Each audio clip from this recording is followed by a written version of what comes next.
کہ جس کی قربانی ہوئی تھی، لیکن اس کے روح پیچھے بھول جو گئے ہیں پوری اس کی۔ وہ تھی نا کہ حضرت ابراہیم علیہ السلام وہ ان جلیل القدر پیغمبروں میں سے ہیں کہ جن کی پوری زندگی ہی قربانی کے اوپر ایک محیط نظر آتی ہے نا۔ آپ دیکھیں، اگر تھوڑا سا ہم تاریخ کو دیکھیں کہ حضرت ابراہیم علیہ السلام کو جب ان کی بڑی عمر تھی، یعنی کہ ان کو بڑی عمر کے اندر جب انہوں نے اللہ تعالیٰ سے دعا کی کہ مجھے ایک نیک بیٹا عطا کریں، تو اللہ تعالیٰ نے ان کو جس عمر میں بیٹا عطا کیا، ابھی وہ بچہ نوزائیدہ ہی تھا، تو اللہ کا حکم آیا کہ اپنی بیوی اور بچے کو مکہ کی بے آب و گیا وادی میں چھوڑ آئیں۔ اب آپ تصور کریں کہ ایک شخص جس کو اتنے سالوں کے بعد بیٹا نصیب ہوا اور اللہ کا حکم آیا ہے کہ آپ اس کو وہاں چھوڑ آئیں، اور حضرت ابراہیم علیہ السلام نے اس میں کوئی وہ حیل و حجت نہیں کی اور فوراً وہاں پر پہنچے، اور وہاں پہ کچھ بھی نہیں تھا، نہ پانی تھا، نہ کوئی انسان تھا، نہ کوئی چرند پرند، بلکہ صرف کعبہ بیت اللہ جو ہے اس کے آثار تھے، بیت اللہ بھی نہیں تھا بلکہ صرف آثار تھے، اور وہاں پہ اپنے بچے کو اور بیوی کو چھوڑ کے چلے جاتے ہیں۔ تو حضرت ہاجرہ کی وہ بات بڑی پیاری لگتی ہے، وہ جب ان کو چھوڑ کے جا رہے تھے تو حضرت ہاجرہ ان کے پیچھے پیچھے جا رہی تھی، اور ان سے پوچھا کہ آپ ہمیں یہاں پہ چھوڑ کے جا رہے ہیں تو کیا یہ اللہ کا حکم ہے؟ تو انہوں نے کہا کہ ہاں اللہ کا حکم ہے، تو وہ کہنے لگی کہ ہاں اللہ ہمیں ضائع نہیں کرے گا۔ تو یہ وہ قربانی یہاں سے وہ شروع ہوتی ہے بات، اور پھر اس کے بعد جب وہ حضرت ابراہیم، پھر وہ ایک پورا واقعہ ہے کہ جب وہ وہاں پہ دو پہاڑیاں تھیں، صفا اور مروہ، اور وہ صفا کی طرف بھاگتی ہیں کہ وہاں پہ شاید کوئی نظر آ جائے، پھر مروہ کی طرف بھاگتی ہیں، وہ 7 چکر پورے کرتی ہیں، اور اسی دوران زمزم وہاں پر جو ہے وہ اللہ تعالیٰ اس کو جاری کر دیتا ہے، اور وہ پھر اس کو روک دیتی ہیں، اور حضرت نبی کریم صلی اللہ علیہ وسلم نے کہا کہ اگر ہماری روحانی ماں اس کو وہاں پہ زمزم کا مطلب ہے رک جا، نہ روکتی تو وہ چشمہ پوری دنیا کو سیراب کرتا۔ لیکن یہ ہے کہ پھر وہاں اس کے بعد جب اصل وہ واقعہ ہے کہ جب قربانی کا یہ جس کی جو سنت ابراہیمی کے نام سے ہم اس کو وہ مناتے ہیں، تو پھر جب حضرت اسماعیل علیہ السلام جو ہیں وہ اس عمر کو پہنچ جاتے ہیں کہ باپ کے ساتھ بات چیت، چلنا پھرنا، اور پھر اس کے بعد ایک پوری کہانی ہے کہ کیسے وہ پھر وہاں پہ جو مکہ کی بستی تھی وہ آباد ہو گئی۔ پھر حضرت ابراہیم علیہ السلام جب واپس آتے ہیں دوبارہ، تو بیٹا اس عمر کو پہنچا ہوا ہے، اور وہ اس کو کہتے ہیں کہ میں نے خواب دیکھا ہے کہ میں تمہیں قربان کر رہا ہوں، تو بیٹا تمہارا کیا خیال ہے؟ اب بیٹا کیا کہتا ہے کہ آپ نے جو خواب دیکھا ہے آپ اس کو کر ڈالیے، اور آپ مجھے صبر کرنے والوں میں سے پائیں گے۔ اور علامہ اقبال اس کے لیے کہتے ہیں کہ یہ جو مکتب کی کرامت، ہاں،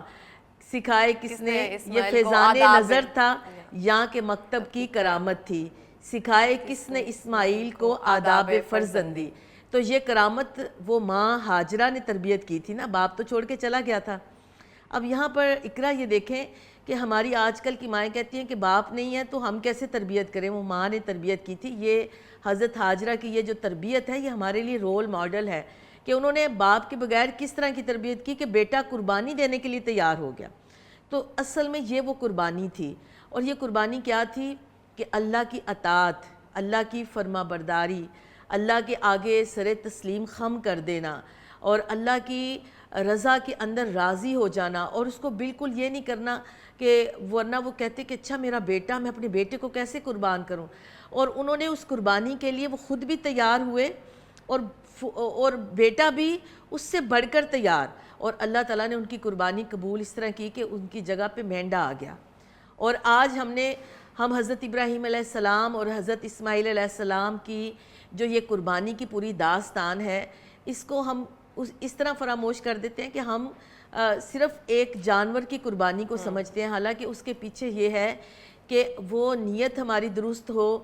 ہمارے اندر اخلاص ہو، کیونکہ سورہ حج کے اندر بھی اللہ تعالیٰ فرماتے ہیں کہ اللہ کے پاس تمہاری قربانیوں کا گوشت اور خون نہیں پہنچتا، وہ تقویٰ پہنچتا ہے جو تمہارے دلوں کے اندر ہوتا ہے، جو تمہاری یعنی کہ اللہ کی اطاعت کے اندر اپنے آپ کو اللہ کی اطاعت سپرد کر دینا نا۔ اور پھر یہ کہ اللہ تعالیٰ نے حکم کیا دیا ہے، اور پھر یہ دیکھیں کہ اللہ سبحانہ تعالیٰ نے حضرت اسماعیل اور حضرت ابراہیم علیہ السلام کی اس قربانی کو قبول بھی کیا، اور مینڈا قربان بھی کر دیا، اور ان کو اسحاق جیسے بیٹے کی بشارت بھی دے دی کہ تم نے ایک بیٹا قربان کر رہے تھے، اللہ تمہیں ایک اور بیٹا بھی دے گا اور اس کو بھی پیغمبر بنائے گا. اور پھر اس کے بعد جو پوری داستان ہے وہ یہی بتاتی ہے کہ اللہ نے ان سارے اعمال کو، یہ جو عشرہ ذوالحجہ ہے اس کے اندر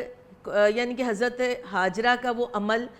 صفا اور مروہ کے درمیان سعی کرنا، اور حضرت ابراہیم اور حضرت اسماعیل علیہ السلام نے کعبے کی دیواریں کھڑی کی اور وہ کہتے جاتے تھے کہ ربنا تقبل منا، کہ اللہ ہماری اس محنت کو قبول کر لینا. اس عمل کو، قربانی کے عمل کو رہتی دنیا تک کے مسلمانوں کے لیے اللہ تعالیٰ نے کہا کہ جب یہ دن آئیں گے تو تم اپنے باپ ابراہیم علیہ السلام کی اس قربانی کی یاد کو تازہ کرو گے. اور اللہ تعالیٰ نے مسلمانوں کے لیے کتنی آسانیاں کی کہ ان کو یہ بات بتائی کہ یہ قربانی جو تھی انہوں نے وہ کی. اور اللہ نے دیکھیں، اگر ہم کبھی سوچیں اس پہ کہ اگر وہ بیٹا ہی قربان ہو جاتا، ہوا تو بیٹا ہی قربانی کے لیے وہی تیار ہوا، لیکن اللہ تعالیٰ نے اس کی جگہ پر ایک جانور کو ذبح کروایا. تو اصل میں نا قربانی یہ ہوتی ہے کہ ہم اپنے اندر کی ساری برائیاں، اپنے نفس کی ساری جو تنگیاں ہیں، ہمارے اندر کی جو خامیاں ہیں، ہمارے اندر کی جو ہمارے نفس کی جو کسی کے لیے حسد، بغض، ان سب کو نا چھری پھیر دیں، ان سب کے اوپر چھری پھیریں. تو یہ اصل میں وہ قربانی ہے. اور پھر اس میں یہ بھی ہے نا کہ آپ رنگی کو چھوڑ دیں، منافقت کو چھوڑ دیں، اللہ کی بندگی میں اپنے آپ کو اللہ کی بندگی کے سپرد کر دیں. تو اصل میں قربانی یہ ہے. اور ہمیں اپنے بچوں کو خاص طور پر یہ بتانا چاہیے کہ قربانی ہے کیا، اور اس قربانی کے پیچھے اللہ کی اطاعت ہے، اللہ کی فرما برداری ہے، اللہ تعالیٰ کے سامنے اپنے آپ کو اللہ کے سپرد کر دینا ہے. تو اصل میں یہی قربانی کی یہ داستان ہے جو ہمیں بہت بڑا ایک میسج دیتی ہے. اور آج کل یہی وہ دن ہیں، بہت برکتوں والے دن ہیں، بڑے اہم ایام ہیں. ان ایام کو ہم صرف دنیا کے لیے نہ وہ کریں، بلکہ ہم اپنی آخرت کے لیے، اپنے رب کو راضی کرنے کے لیے، اور اللہ تعالیٰ کے اس حکم کو کہ جو اللہ تعالیٰ نے اس حوالے سے کہا ہے اس کی پیروی کریں. تو یہ مسلمانوں کا ایک بہت بڑا شعار ہے، مسلمانوں کا ایک بہت بڑا یہ جو یوم نخر ہے، جو بھی انشاءاللہ تعالیٰ ہم سب اس یوم نخر میں جائیں گے. اور اصل میں جو قربانی کے جانور ذبح کرتے ہیں نا، اس کے ساتھ ہی اپنی اناؤں کو اور اپنی ان ساری چیزوں کو بھی ذبح کر دینا چاہیے. اس طرح سے ہم دیکھتے ہیں بہت ساری چیزوں میں، جیسے آپ نے وہ کچھ باتیں ہیں یا کچھ واقعات ایسے ہوتے ہیں جو آپ کے رونگٹے کھڑے کر دیتے ہیں، اور ہمیں لگتا ہے کہ شاید ہم اس بات کا حق ادا ہی نہیں کر پا رہے ہیں. اگر ہم اس قربانی کو یاد کی جائے جو ہم نے سنت ابراہیمی کو پورا کرنے کے لیے کرتے ہیں، اس کے دور میں اور آج کے دور میں جو ہم کر رہے ہیں، تو مجھے لگتا ہے کہ کہیں نہ کہیں حق ادا ہی نہیں ہو پا رہا نا. وہاں پہ جیسے آپ نے کہا کہ کچھ قربانیاں ایسی ہوتی ہیں جن کو ہمیں فرسٹ پہ رکھنا چاہیے. اپنی انا کی قربانی، اس کی ذات کی خاطر اس کی اطاعت کرنا، یہ سب چیزیں ہم تو ہر چیز کو اپنا سمجھ کے بیٹھے ہوئے ہیں. جی بالکل. وہ تو ایک اولاد جو اتنے سال بعد نصیب ہوئی، اس پہ ہی اللہ پاک کے حکم پر جا لانے کی خاطر سر تسلیم خم کر دیا. اور ہم تو یہاں پہ ہر چیز کو کہتے ہیں کہ یہ میری ہے، یہ سب میری ہے، اور ہم اپنے آپ میں ہی نفسا نفسی اور اپنے آپ میں ہی لگے ہوئے ہیں کہ ہر سب کچھ مجھے ہی دے دو نا، اور یہ تا عمر میرے پاس ہی رہنا ہے. اور یہی ٹائم ہے جو ہمیں واقعہ ہے اس کو بھی ریپیٹ کرنے کی ضرورت ہے، اس سبق کو بھی ریپیٹ کرنے کی ضرورت ہے، اپنے بچوں کی تربیت کا حصہ بنانے کی ضرورت ہے. اور ہم جب بھی کوئی پریکٹس کرتے ہیں تو وہ سارے سال کے لیے ہوتی ہے کہ اس کو عادت اور معمول بنا لیا جائے. اسی لیے ہم مناتے ہیں کہ اس کو یاد کر کے اس کی دوبارہ سے ریپیٹ کر سکیں ہم. تو آپ کیا دیکھتی ہیں، جیسے ابھی بھی ماشاءاللہ بہت سارے لوگ جو ہیں ان کو توفیق دے اس کی رضا کی خاطر ہی، ہم کسی کی نیتوں کو تو جانتے نہیں ہیں، اس کی رضا کی خاطر ہی وہ سنت ابراہیمی کو پورا کرتے ہوئے وہ قربانی کرتے ہیں. اور کیا چیز ہے جو ہمیں ایڈ کرنے کی ضرورت ہے اس معاشرے میں؟ اچھا، اس میں ایک تو یہ کہ جب آپ قربانی کرتے ہیں تو قربانی کے گوشت کے اندر آپ غریبوں کا، مساکین کا، ان لوگوں کا جو قربانی نہیں کر پا رہے ہیں ان کا خیال رکھنا چاہیے. یعنی کہ ایک تو قربانی کے اندر ان کا حصہ بھی ہوتا ہے. اچھا، ایک تو یہ بڑی اہم چیز ہے کہ اس چیز کا ہم خیال رکھیں. دوسرا یہ کہ ہم اپنی